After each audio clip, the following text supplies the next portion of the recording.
3 araw may baluster na tayo dito. Ang bilis, no? Ang baluster nila, yung file cap yan, yung pinaka-head. Yan ang sinasabi ko kanina. Kunti lang. Kaya ito po ay ginawa nila.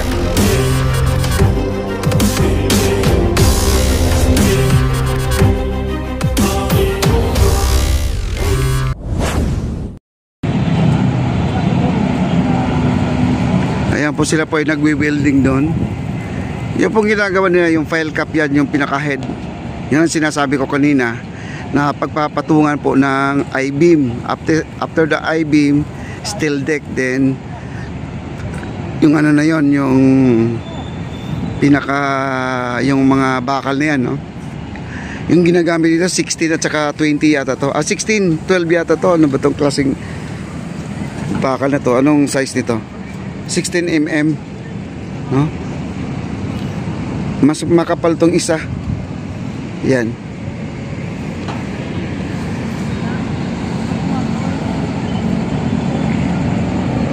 Galing talaga, no? Hanggang dyan po ang kanilang pagbubuhos. Di ba napakalayo na, guys? Ngayon, pag natapos to, wala na. Maglalagay na sila ng baluster dito sa gilid. Oh. Mga 2 araw lang, 3 araw may baluster na tayo dito. Ang bilis, no? Ang baluster natin. Grabe. Pero ito naman, pag natapos po ito, guys, itong ating tinutungtungan ay hindi pa bubuksan to. Another inauguration na lang po ito. Ganun lang po ito, no, ang gagawin nila. Po.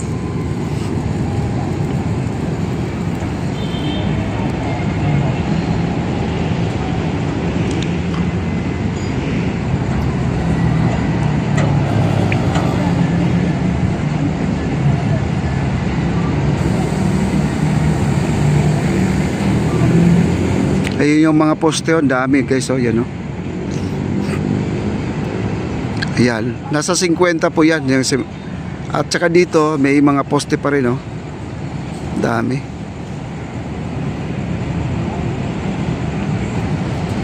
Ganyan, guys, napakaganda, no? Abang-abang na po tayo. Mamaya darating na po yung truck, ano? Pero mauna yung ano, yung concrete pumping natin, no? Concrete pumping.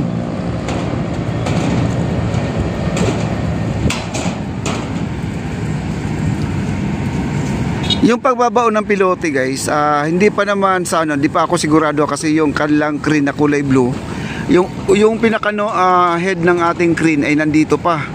Hindi pa nalipat. Nandun na po yung blue natin, yung katawan niya, nandun na po sa kabila. Ayan, nandito po yung ulo niya, guys, oh, ayan, oh. Ayan. Nandiyan pa yung ulo. Kaya di ko pa alam kung kailan sila ulit magbabaon. Kasi sila ay patawid na po papuntang Arroceros na po sila. Kasi ang sabi ni Bossing Charles ay mag-umpisa po sila sa Arroceros, sa lubong po sila papunta dito. Kasi di sila makapagtrabaho ng maayos dahil may nakatira nga sa gilid. Ano, ato ni Falcon.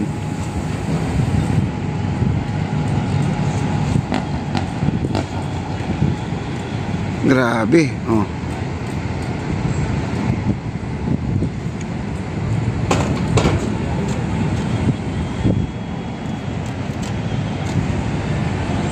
Ganda, no?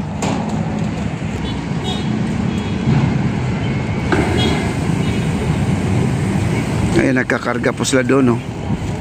Yung ulo ng ating crane ay kasalukuyan nandito pa, kaya tinatanong nito ni Falcon kung kailan ulit magbabaon ng pilote. Hindi pa natin alam.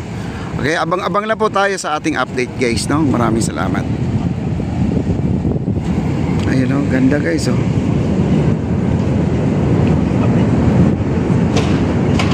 Against the light po tayo. Bukas pangalawa, may ano na to, mayroon ng tinatawag natin ng baluster. Mabilis lang po talaga to, guys. Yun ang sabi nga ni Sir Charles, hindi sana problema, no? Mapabilis sana ang trabaho kung wala yung mga nakatira, kasi hindi sila makapagtrabaho ng maayos, baka ay magkakaroon ng disgrasya doon. Kaya hanggat maaari matanggal sila, ano sila ng relocation para naman ay matuloy na po yung trabaho na to.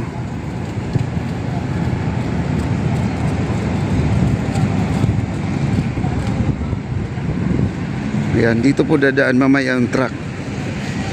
Ayan, dito. Yung mahabang truck nandun na sa dulo. Nandun sa dulo yung mahabang truck. Nandun. Mahaba po guys, mahaba po yan. Sila po ay kasalukuyan nagkakarga ng mga weights, no? Yung pambalance doon sa ating crane. Ayan, no?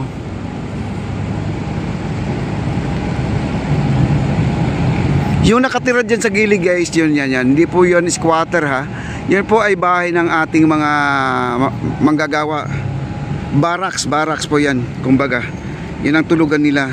Kaysa uuwi sila araw-araw, no? At malate sila sa kanilang trabaho. Kaya dyan lang po sila pansamantalang matulog muna. Pag linggo, uwi sila or Sabado, no?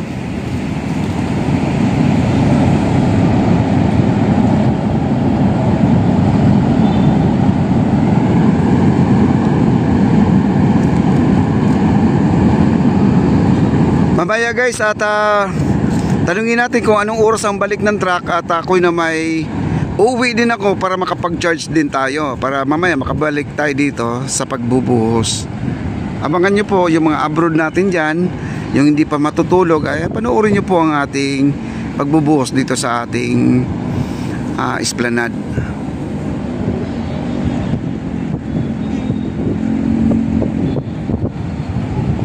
Ayan, hindi pa sila tapos na nagkakarga. Baka itong ating head ng ating crane, yung kulay blue na yan, baka ikarga na rin nila para isang sakwatan na, no? Yan, yung ulo dyan, baka ikarga na rin nila. Napakahaba po itong truck na to guys. Napakahaba yan.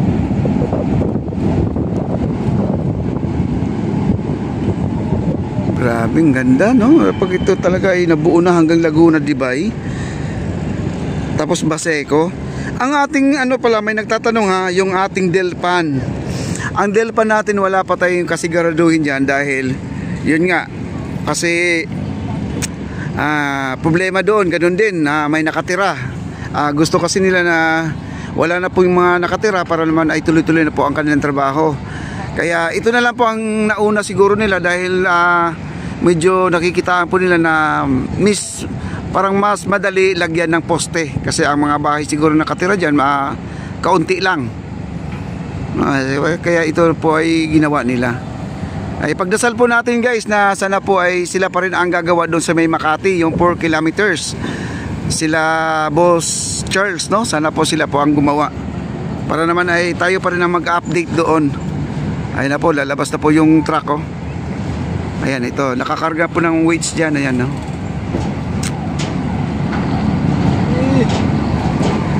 Ay boss, ano yan? Bakbaka naman ba, babadi? Oo nga, bakbaka na naman, oh. Ayun, oh, nakaboots na sila guys, oh, ready. Bagong-bago po ang mga boots nila ngayon. Bagong labas, yan, oh. Kasi kailangan talaga nakaboots dito guys kasi mainit ang semento. Di po talaga pwedeng kasi pag kayo sila kasi nagbubuhos guys, kasi lulublob sila sa semento eh. Alangan naman di ka lulublob. Lulublob ka sa semento. Okay.